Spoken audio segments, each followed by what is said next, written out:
Boa noite a todos. Que a paz do nosso Mestre Jesus esteja nos corações de todos nós que aqui estamos. E para a gente começar o nosso estudo da noite, nós vamos ler do Vinha de Luz, do Francisco Cândido Xavier, pelo Espírito Emmanuel, o capítulo 5, falando assim: com amor. E tudo sobre isto, revesti-vos de caridade, que é o vínculo da perfeição. Paulo, Colossenses, capítulo 3, versículo 14. Todo discípulo do Evangelho precisará coragem para atacar os serviços de redenção de si mesmo. Nenhum dispensará as armaduras da fé, a fim de marchar com desassombro sob as tempestades. O caminho de resgate e elevação permanece cheio de espinhos. O trabalho constitui-se-á de lutas, de sofrimentos, de sacrifícios, de suor e de testemunhos. Toda preparação é necessária no capítulo da resistência. Entretanto, sobre tudo isto, é indispensável revestir-se nossa alma de caridade, que é amor sublime. A nobreza de caráter, a confiança, a benevolência, a fé, a ciência, a penetração, os dons e as possibilidades são fios preciosos, mas o amor é o tear divino que os entrelaçará, recebendo a túnica da perfeição espiritual. A disciplina e a educação, a escola e a cultura, o esforço e a obra são flores e frutos na árvore da vida. Todavia, o amor é a raiz eterna. Mas, como amaremos no serviço diário? Renovemo-nos no Espírito do Senhor e compreendamos os nossos semelhantes. Auxiliemos em silêncio, entendendo a situação de cada um, temperando a bondade com a energia, a fraternidade com a justiça. Ouçamos a sugestão do amor a cada passo, na senda evolutiva. Quem ama, compreende, e quem compreende, trabalha pelo mundo melhor. Vamos fazer a nossa prece inicial. Como a gente fala, né? Aquelas pessoas que se sentirem à vontade, pode fechar os olhos, fica a critério de cada um dos nossos irmãos. Senhor Jesus, Mestre amado, aqui estamos novamente para buscar o estudo que vá nos angariar a nossa vida aqui na Terra, que nós vamos poder perceber aquilo que nós temos que mudar. Agradecemos a Deus a nossa vida, essa reencarnação, e que os nossos corações e os nossos pensamentos estejam abertos para que a gente possa, ao sair daqui, levando no nosso coração uma centelhazinha do amor do Evangelho do nosso Senhor Jesus Cristo.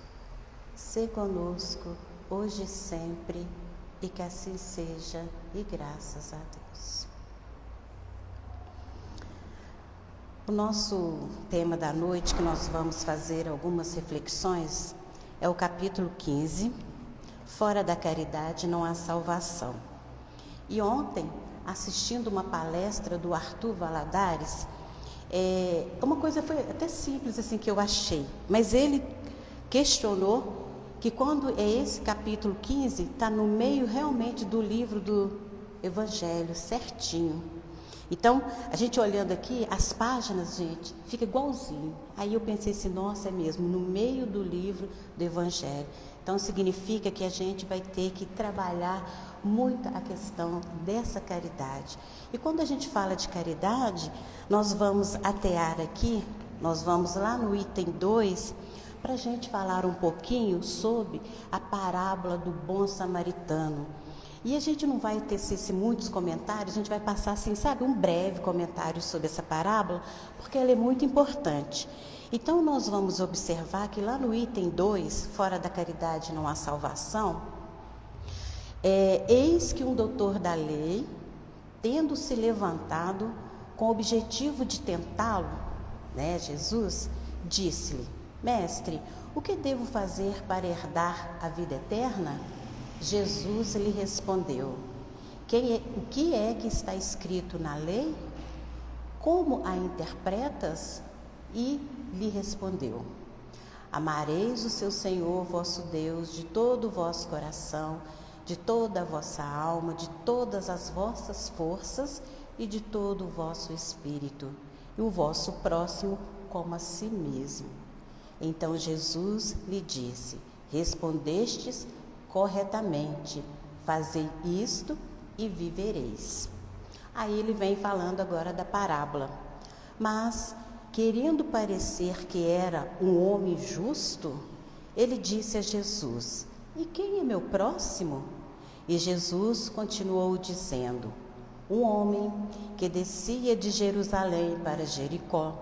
Lembrando com vocês aqui que Jerusalém era a cidade santa e Jericó era como se fosse um centro comercial. E nessa travessia, nesse caminho, era uma movimentação de quê? De comércio, tá? Caiu nas mãos de ladrões que o despojaram e causaram nele muitos ferimentos, deixando-o semi-morto. Em seguida, aconteceu que um sacerdote descia pelo mesmo caminho e, vendo, passou direto. Tendo visto a vítima, passou também direto o levita.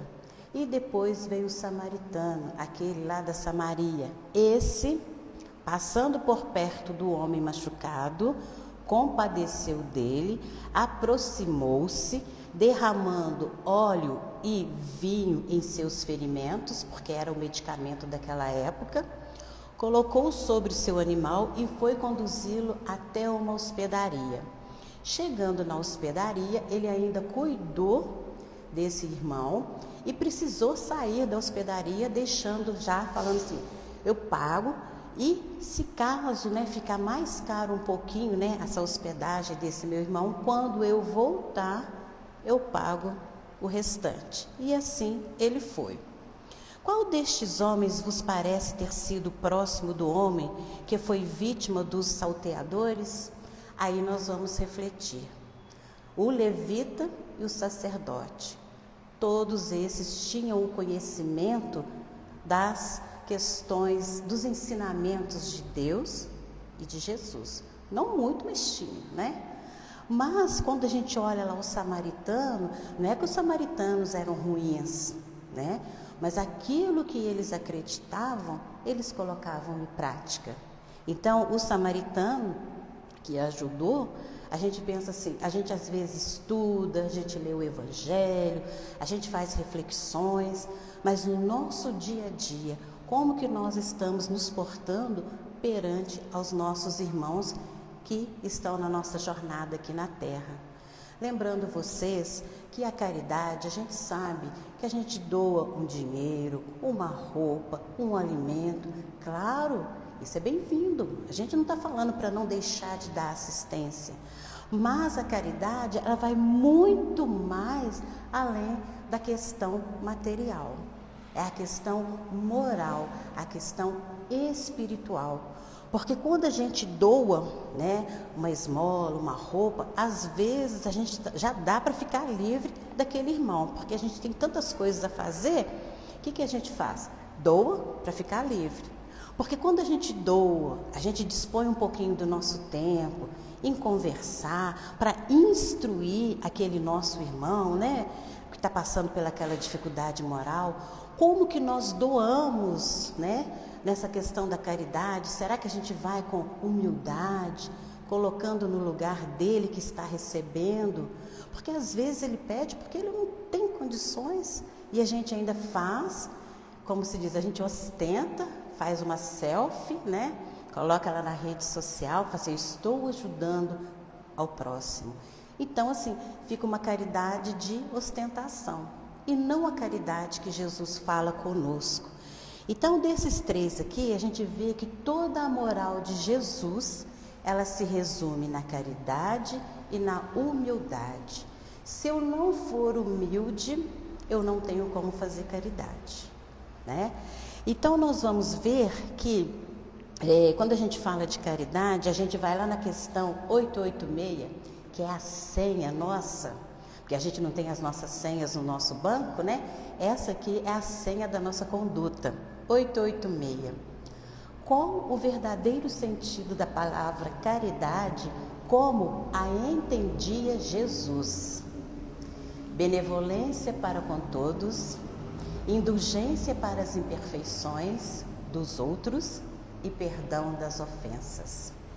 Então, essa é a nossa senha na questão do livro dos Espíritos. Não é o livro dos espíritas, porque os espíritas, nós somos ainda imperfeitos, né? Nós estamos aí estudando.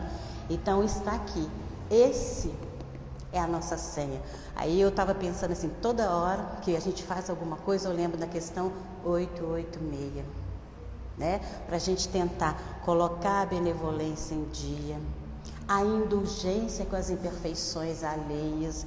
Como nós temos irmãos imperfeitos, nós também o somos. Nós temos as nossas dificuldades, as nossas aflições, igual o nosso irmão também tem. E perdão das ofensas. A gente viu que o pessoal, assim, os outros, né, palestrantes trabalharam muito a questão do perdão. O perdão, gente, é esquecimento realmente. Não é só naquele momento, não. É esquecer, como tocar a vida para frente, não desejando o mal para aquele irmão que está equivocado, como nós também equivocamos. Então a gente tem que ter essa senha no nosso dia a dia. Se nós sairmos daqui quando for 8 horas e tiver essa questão 886, chegar em casa e colocar ela como a nossa senha, pronto, a gente já vai começar a trabalhar a questão da caridade como entendia Jesus. E quando a gente fala aí da questão da caridade, né? A gente sabe que o amor é caridade, fraternidade, benevolência, é tanta coisa que envolve a caridade que a gente fica até assim meio perdido, né? Porque, eu faço caridade, eu ajudo. No livro do Divaldo Franco, Vida Plena, se não me engano, é o último livro que ele lançou agora, se não me engano, ele vem falando sobre a caridade. E ele fala o seguinte sobre a caridade: é caridade moral o perdão das ofensas, seja de qual natureza se apresentem. Isso aqui está no iniciozinho do capítulo. Aí o capítulo é 25 e eu vou ler só um trechozinho, né? Para a gente ver como que é a questão da caridade. Nesse sentido, todo gesto de doação é sim de benefício e deve ser estimulado. No entanto, a caridade vai além. Ela busca atenuar o problema do outro, iluminar a jornada em sombras, libertar a consciência do escurecer, né? Da consciência escura, caminhar com o necessitado. Olha só que legal, caminhar com o necessitado. Tem natureza moral, como educadora que consola, vínculo de afetividade, impulso para o crescimento espiritual. Não se detém exclusivamente no teor religioso, mas sim no de natureza moral. Nesse aspecto reside toda a sua importância. É luz que beneficia o necessitado e clareia o entendimento de quem a faz. Então, se a gente for pegar os livros da questão de caridade, são vários, né? Do Divaldo, eu só li um trechinho. Então, caridade é muito mais do que a gente doar a questão material. É nós realmente termos fraternidade e caminhar junto com o nosso irmão necessitado. Não é a gente começar, como nós comentamos ontem, não é ficar julgando a vida dele. Por que ele não faz isso? Por que ele não procura uma religião? Nada disso. A gente não tem que ficar apontando o dedo. Nós temos que fazer a nossa parte. Isso é amor, o amor em movimento, né? A gente falou aqui outro dia sobre essas sensações que nós temos do amor, mas através da caridade é que nós vamos ter o amor. porque a gente vai ter compaixão, nós vamos ter mais indulgência, nós vamos ser mais tolerantes com os nossos irmãos e às vezes até conosco mesmo, porque às vezes a gente erra, nós temos os nossos equívocos, as nossas falas, a gente para um pouquinho e fala assim, puxa vida, eu não podia ter falado dessa forma, Jesus não iria agir dessa forma nunca, mas Ele sabe que a gente vai errar, mas a gente não pode errar e continuar no erro, a gente tem que esforçar, ter boa vontade para a gente melhorar, né? Porque se a gente ficar naquele desculpismo, eu vou deixar para a próxima, só eu que sofro, aí a gente vai perder uma reencarnação, que é essa escola que nós estamos aqui hoje na Terra. Então a gente tem que aproveitar as oportunidades para a gente colocar esse amor, e principalmente dentro do nosso lar, né? Dentro de casa. Porque a partir do momento que eu começo a trabalhar a caridade dentro do meu lar, consequentemente vai ser mais fácil para a gente colocar em prática lá fora. Agora, se eu não consigo, a gente ainda tem algumas divergências, que é também natural, mas a gente tem que esforçar, começando ali dentro do nosso lar, a praticar a caridade. Caridade com a esposa, com o esposo, com o filho, né? Com o genro com a sogra, né? Então a gente vai trabalhando essa questão da caridade. E isso é bom, e isso é gratificante. Não é que a gente vai falar que nós somos assim, tops, mas a gente já está trabalhando um pouquinho a questão da caridade. E falando da caridade, nós vamos continuar falando aqui sobre Jesus, sobre a caridade. No livro Boa Nova, vocês não assustam muito não, porque eu trago os livros, né? Porque a gente que é professor e a gente não é muito tecnológico, a gente usa mesmo os livros, tá? No Boa Nova, no capítulo 12, Amor e Renúncia, Simão Pedro estava muito inquieto quando Jesus foi à festa de um casamento, né? Aí, ele muito inquieto com aquelas questões que Jesus transformou a água em vinho, ele falando, nossa, mestre, o senhor não acha que o senhor está colocando um desenvolvimento da embriaguez e da gula para esses convidados que aqui estão na festa, né?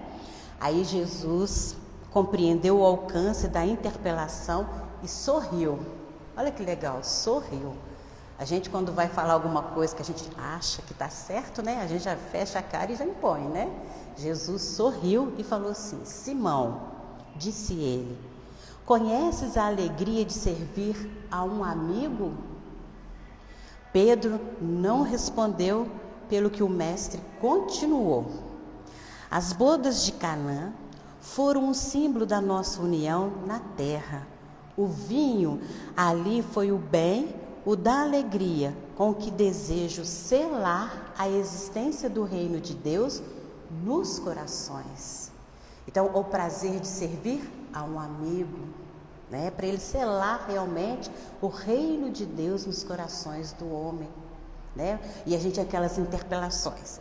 Aí, continuando, o Simão Pedro foi lá e perguntou assim, manifestando a estranheza que aquelas advertências lhe causavam, interpelou ainda o mestre com certa timidez. Eu costumo falar que às vezes nós somos o Simão Pedro, né? A gente faz, ou a gente vê o outro fazendo, a gente, né, fica interpelando lá. E como devemos proceder quando os amigos não nos entendem ou quando nos retribuem com ingratidão? Jesus pôs nele o olhar lúcido e respondeu, Pedro, o amor verdadeiro e sincero nunca espera recompensas. Será que nós vamos chegar a esse ponto? O amor sincero e verdadeiro nunca espera recompensas. E nós, encarnados aqui na Terra, nós esperamos recompensas, gratidão, né? Eu faço tudo pro fulano, pro ciclano, pro Beltrano, e a gente fica esperando, né? Nossa, fulano é ingrato, eu faço tudo. Gente, a gente não vai pensar, se é verdadeiro, a gente vai, ele está no momento dele, né? Um dia ele vai reconhecer, mas se ele não reconhecer nessa vida aqui, não tem problema não, né? Não vamos esperar só essa vida. Vou falar daqui a pouco da reencarnação, né? Então a gente não fica esperando, porque senão a gente fica frustrado, a gente fica chateado, a gente fica aborrecido, dá dor de cabeça, o coração acelera, porque a gente está sempre esperando que o outro veja. Ai, que lindo, gratidão, né? A gente tem que ser o quê? Sincero. Se não teve gratidão, se teve ingratidão, se não deu valor, segue no seu caminho pensando em Jesus, né? Não fica pensando assim, amanhã ele vai ver. Não, você fez a sua parte. Não esperamos então, porque olha só, amor verdadeiro e sincero, a gente não precisa esperar essa questão de gratidão. E continuando aqui, nós temos também, quando a gente fala da questão da gratidão, isso aí que, gente, é tudo caridade que eu estou falando. Daqui a pouco eu vou falar sobre a salvação. E quando a gente fala em salvação, dentro da doutrina espírita, se a gente não falar de reencarnação, a gente não vai entender salvação. Por quê? Quando a gente fala da reencarnação, a gente sabe que não é só numa existência que nós vamos praticamente ficar puros. A gente sabe que isso é impossível. Então a gente tem muitas questões ainda para serem trabalhadas no nosso íntimo, nas nossas posturas dentro do Evangelho de Jesus. Então, no Espiritismo, quando a gente fala da questão da reencarnação, a gente não vai ter assim as penas, o resto da vida, aquela pessoa que é ruim vai ficar o resto da vida ruim. Às vezes nessa ela está equivocada, na outra ela vai melhorar um pouquinho, e assim a gente vai, né? Mostrando que a gente pode melhorar, que a gente vai evoluir, querendo ou não, a gente vai evoluir, né? E a gente também vai reencarnar.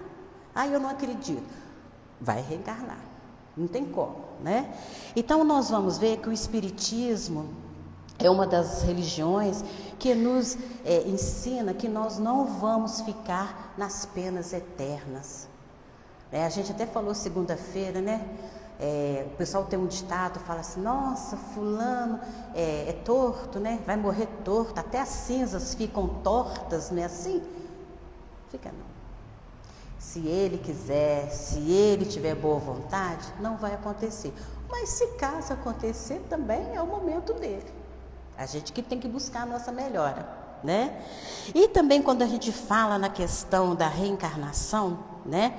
O Mestre Jesus, ele no sentido de que a criatura, nós temos que despertar para a necessidade de progredir, evoluir. Quando eu falo evolução, que é a nossa questão da reencarnação, a nossa doutrina não tem aquela questão de salvacionista, né? Nós temos a questão da evolução, do progredir, e cada um de nós.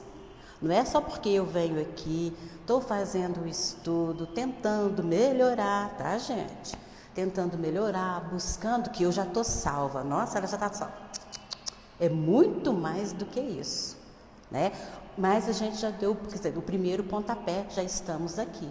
Então, a salvação aqui para a gente é a gente buscar uma oração mais consciente, o estudo, a reflexão, a obediência. Vocês até me desculpem, eu usei essa palavrinha aqui de obediência ao que o Espírito da Verdade falou para nós.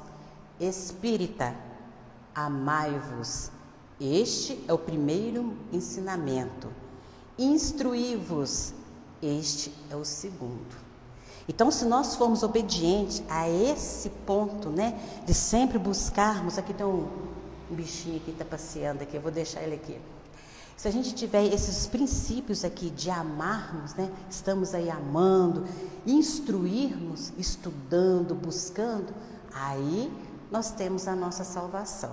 Não é eu pegar o Evangelho de Jesus, que está muito lindo, muito maravilhoso, e falar assim, já estou salvo. Tenho que fazer reforma íntima, tenho que ter tolerância, tenho que ter paciência, porque senão como que eu vou ser salva? Né? E com todo carinho, tá, gente? A gente sabe que tem algumas vertentes religiosas, não estou julgando, porque cada um tem o seu momento e escolhe a religião a que se encontra feliz, né? A gente vê que a gente acha ainda que a gente vai ser salvo só lendo. A gente tem que melhorar, gente. Não tem como não. A gente tem que fazer a nossa reforma e buscar. Assim, nós vamos ver a amplitude e a profundidade dos ensinamentos de Jesus, né? Nós vamos ver que ele é um chamamento individual, esforço individual. Não é meu esposo, não é minha filha que vai fazer por mim, é individual. Eles são uma chave que vai me ajudar, mas o esforço é meu, a salvação é eu que tenho que buscar, é eu que tenho que melhorar, né? Não pode ser desenvolvido também só numa vida, só numa existência. Imagina, gente, ficaria meio confuso, né? Então a gente tem a reencarnação aí para poder nos ajudar. E para a gente encerrar, nós vamos lá no item 6 do Evangelho segundo o Espiritismo, para a gente encerrar, tá? Falando sobre o apóstolo Paulo, na primeira epístola aos Coríntios, capítulo 13, versículo do 1 ao 7 e 13, quando ele disse, isso aí para a gente encerrar, falando sobre fora da caridade não há salvação. E o apóstolo Paulo fala para nós o seguinte: ainda quando eu falasse todas as línguas dos homens e a língua dos próprios anjos, se eu não tiver caridade, serei como o bronze que soa e um símbolo que retine. Ainda quando tivesse o dom da profecia, que penetrasse todos os mistérios e tivesse perfeita ciência de todas as coisas, ainda quando tivesse toda a fé possível, até o ponto de transportar montanhas, se não tiver caridade, nada sou. E quando houvesse distribuído os meus bens para alimentar os pobres, e houvesse entregado o meu corpo para ser queimado, se não tivesse caridade, tudo isso de nada me serviria.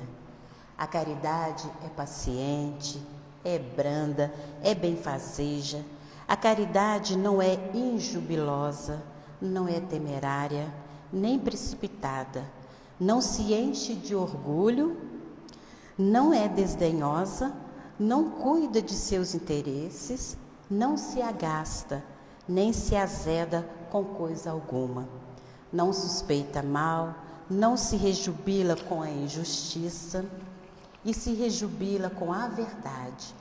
Tudo suporta, tudo crê, tudo espera, tudo sofre. Agora, essas 3 virtudes, a fé, a esperança e a caridade, permanecem. Mas dentre elas, a mais excelente é a caridade. Paulo, primeira epístola aos Coríntios. Então, caridade, em todos os momentos que nós estivermos na nossa vida.